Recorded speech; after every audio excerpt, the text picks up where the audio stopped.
My friends at Easy Cater are workplace catering pros, helping you find food for everything from daily employee meals to staff meetings and special events. Visit easycater.com/leaderassistant to find out more. Hi, I'm Concetta Green, and today's leadership quote is from Oprah Winfrey. Love is in the details.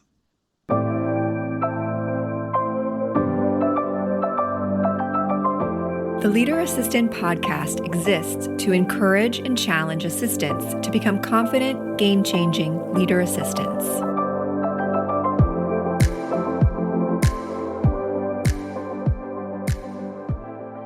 Are you tasked with ordering food for your office? Let me tell you about Easy Cater. With over 100,000 restaurants to choose from nationwide and 24/7 customer support, Easy Cater helps assistants like you and me succeed at work and makes our lives easier. Visit easycater.com/leaderassistant to find out more.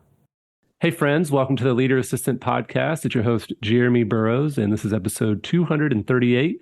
And today I'm very excited to be speaking with Concetta Green. Concetta is a proud native of Boston, Massachusetts, and she's the Chief of Staff at Harvard Business Publishing. Concetta, welcome to the show. Thank you for having me. I'm so excited. Awesome. So you're in Boston. What's your favorite part about Boston?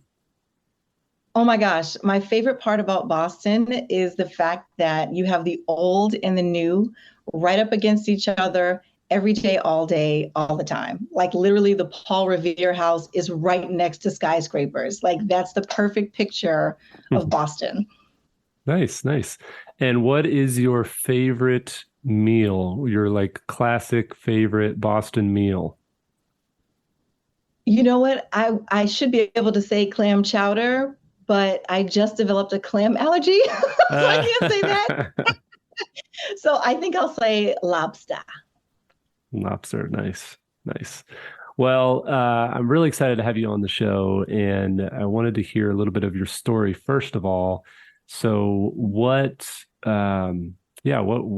take us back to the beginning of your career and tell us a little bit about how you got into the executive assistant, office manager role, and then we'll work our way back to the current day where you're now chief of staff. So tell us a little bit about how you became an assistant initially.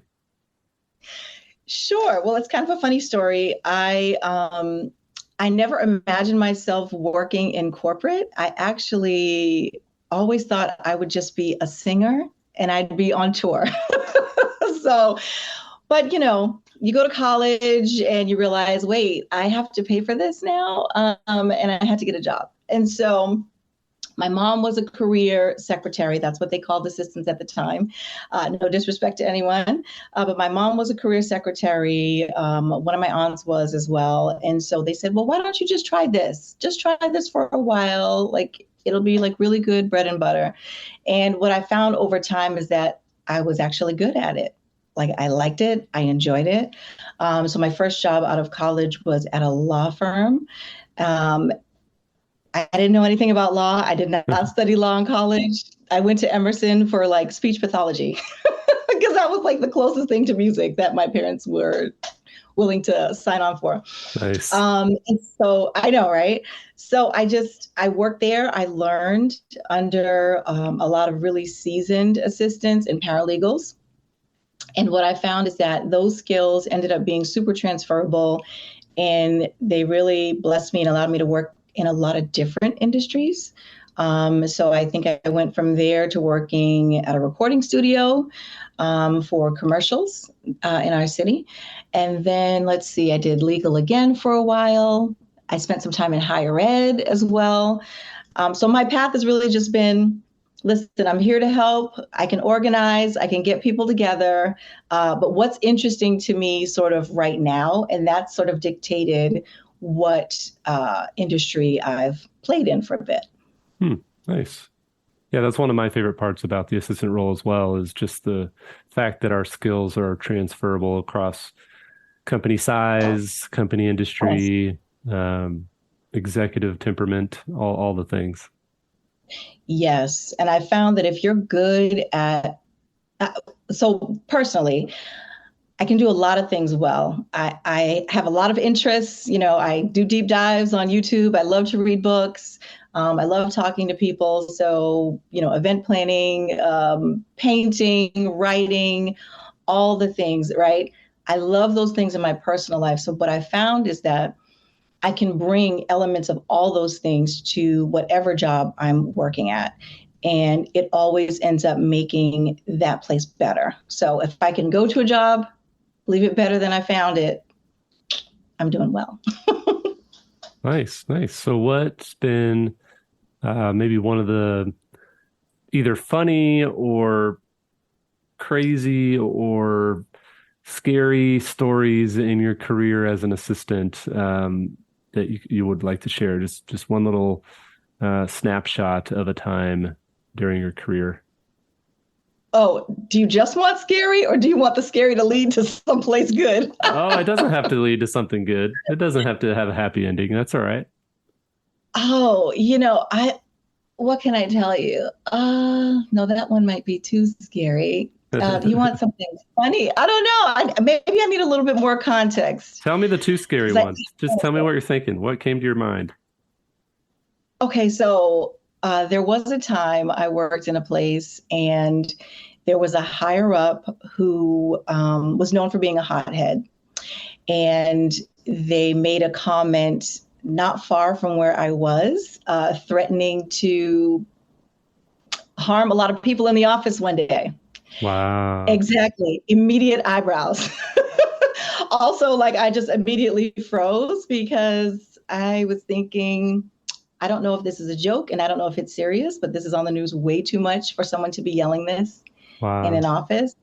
And so I privately reported it to HR as is proper. Mm-hmm.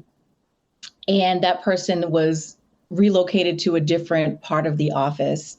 But it did change things for me in the office because I learned that confidentiality actually wasn't a thing in that space. Mm. So I wasn't treated so great after that. It took me a while to kind of put two and two together. But yeah, that was a crazy time. And realizing that I wasn't valued. My safety concerns, weren't taken seriously.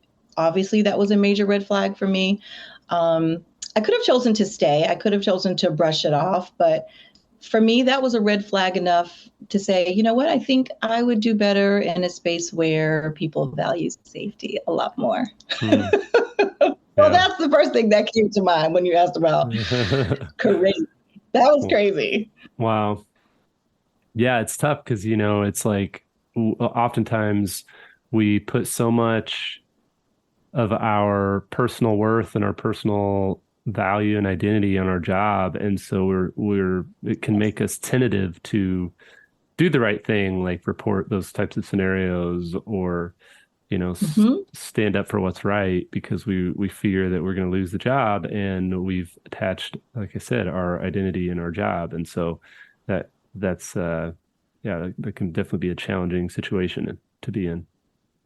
I mean, it can be, absolutely. But I think it made me reevaluate the commitment and the relationship that I had with that company as an employee, which I think in the end was a good thing. I think it was a good learning experience after all, because I wanted to be in a place where the employer was as committed to my well-being as I was committed to the company's well-being.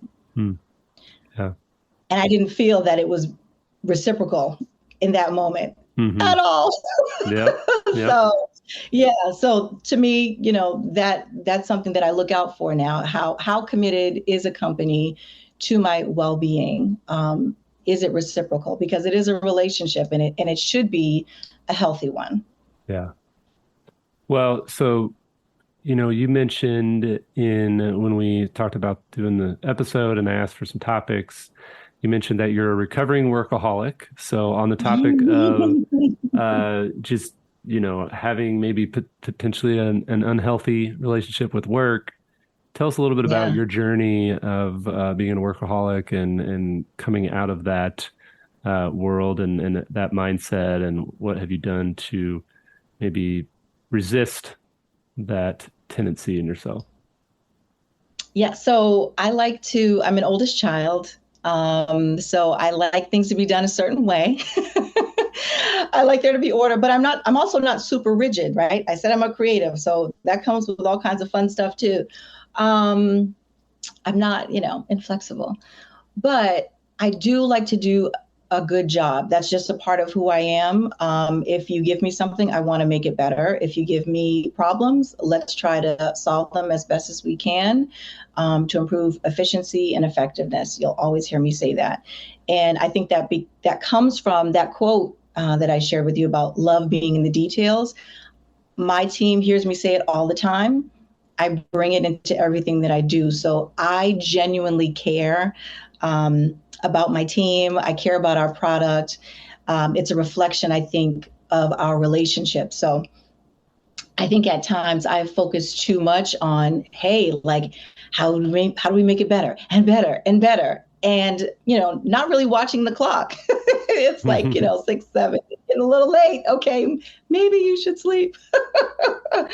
um, what have I done? So, and I'll give you another example just outside of work. I helped a friend of mine ghostwrite their book. And Nice. they were on a really tight deadline, really impossible deadline. Let's say it was about a month. I said, yes, I'll help you knock it out.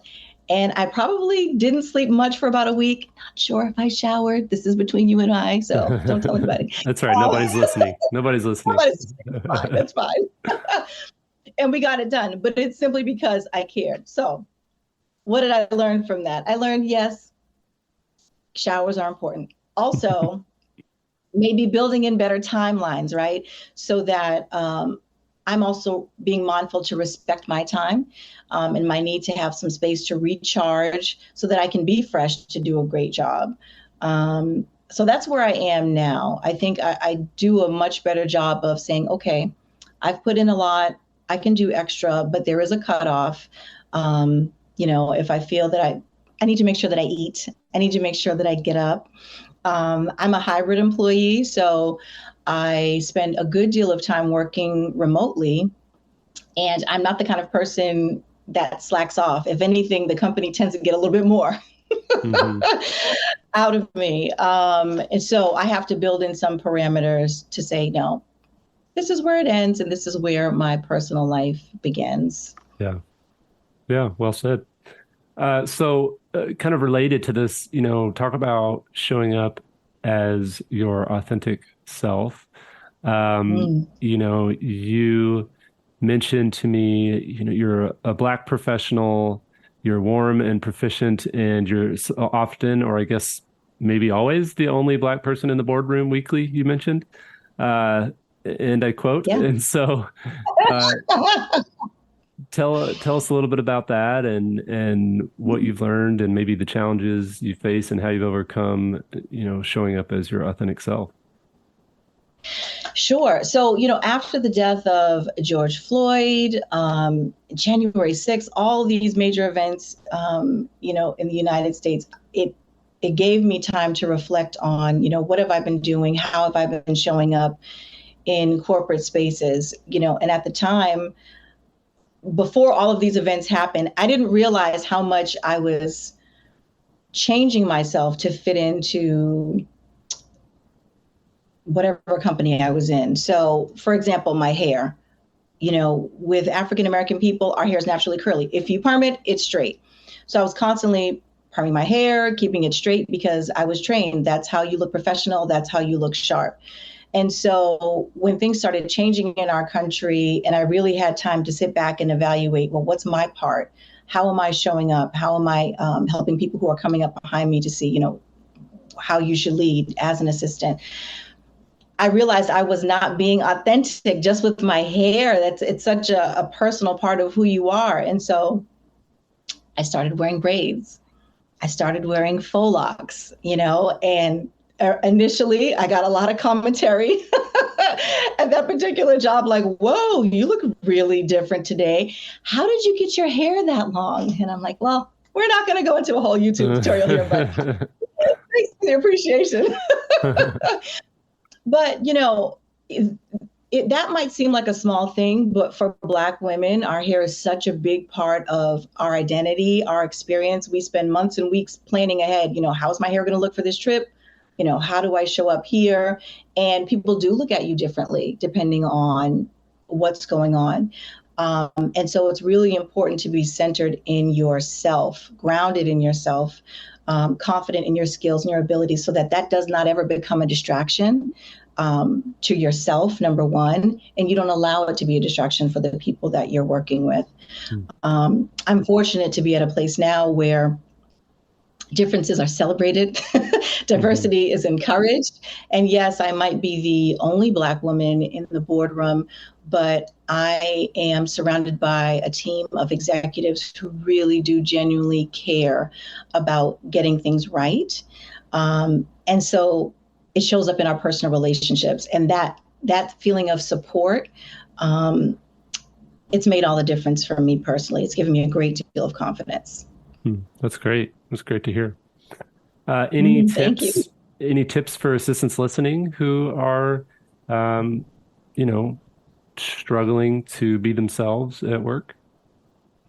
Sure. I would say, don't be afraid. Don't be afraid to be yourself, because being yourself means you show some vulnerability.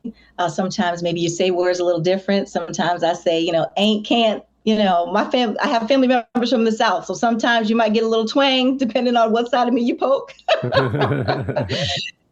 Sometimes I might speak straight. Sometimes if I'm in a room full of Bostonians, you'll hear a little bit of Boston. You'll get a little bit of all of that. So it's okay to meet the moment when being yourself. I think it's okay to meet the moment. We are not just black and white internally. Internally, we are a spectrum full of color. And so whatever color you decide to show that day is fine. I think as long as your morals, your integrity, and your personality are intact and consistent, I think those other things can change, and you can be a colorful person and still be professional and respected. Love it. You said meet the moment. Is that what you said? Meet the moment. I love that. I love that phrase. Meet the moment.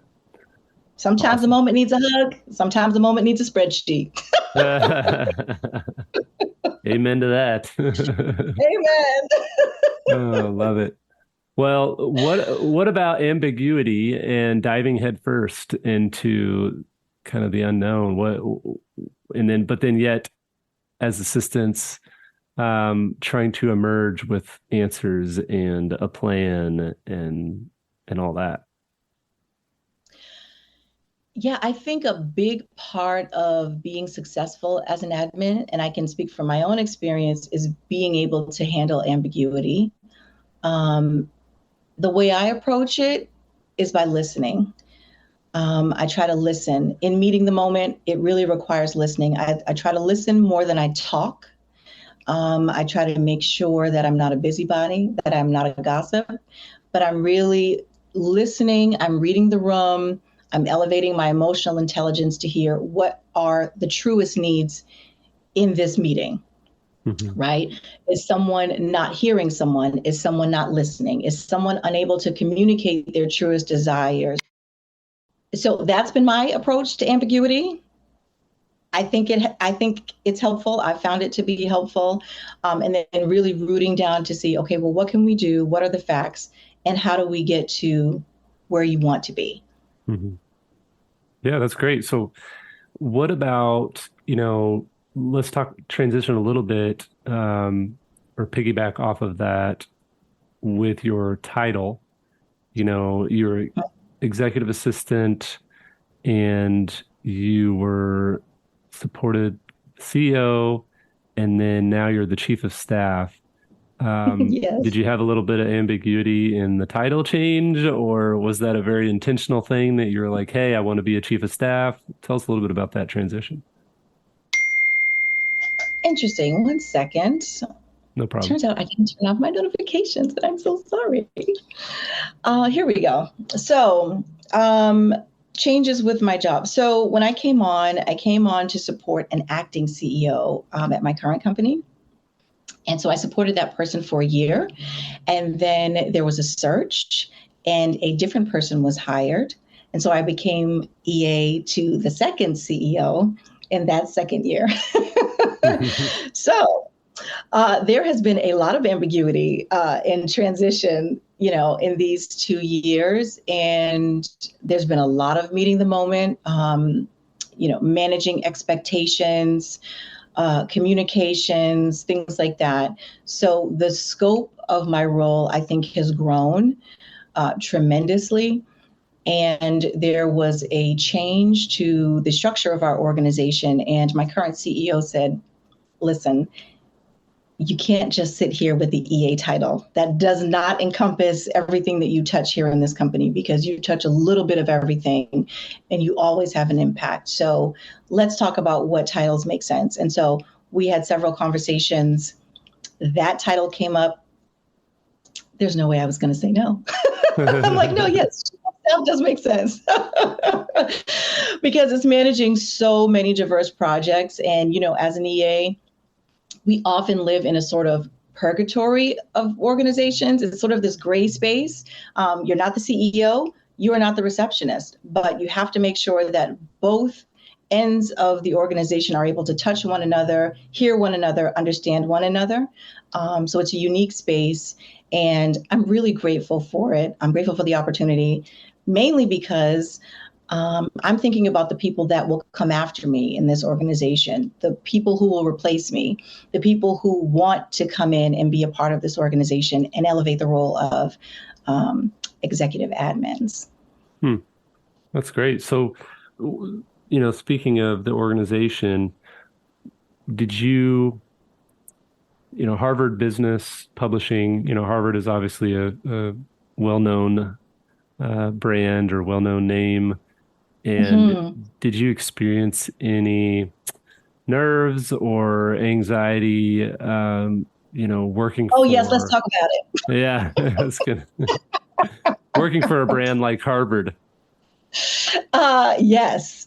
So I would say, initially, no, I was really excited about the brand because I was excited about the product, right? And then I think maybe the first week, I remember driving in and it started to hit me, and it just felt like a weight, like this progressive weight, like, oh my God, can I do this?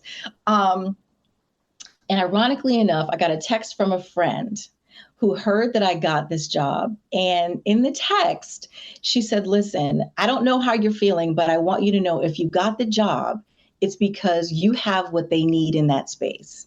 So don't let the brand, don't let the name intimidate you. Show up and give them who you are.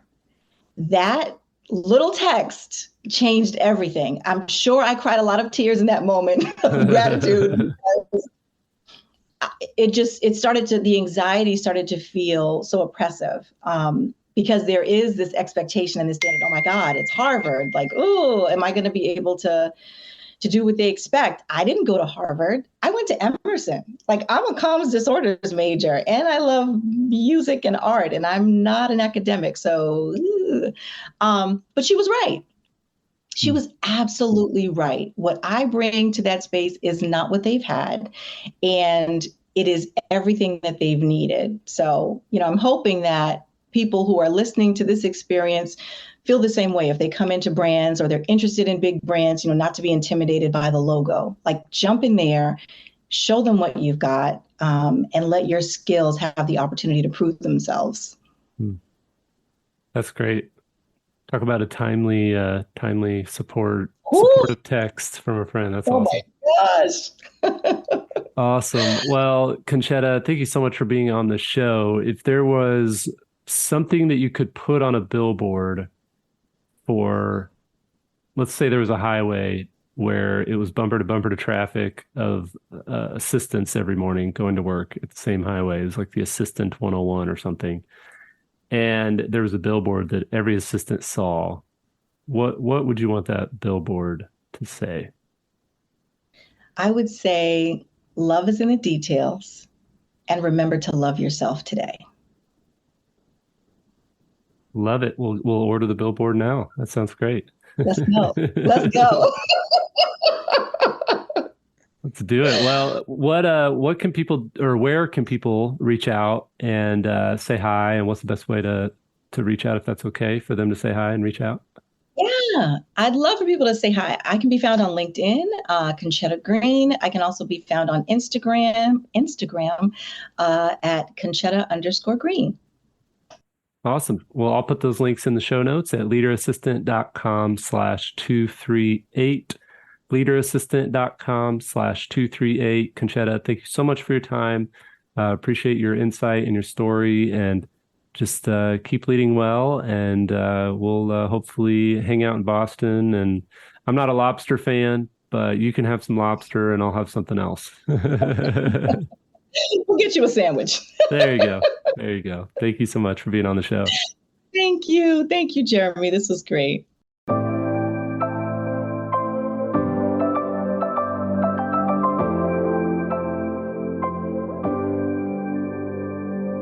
Please review on Apple Podcasts.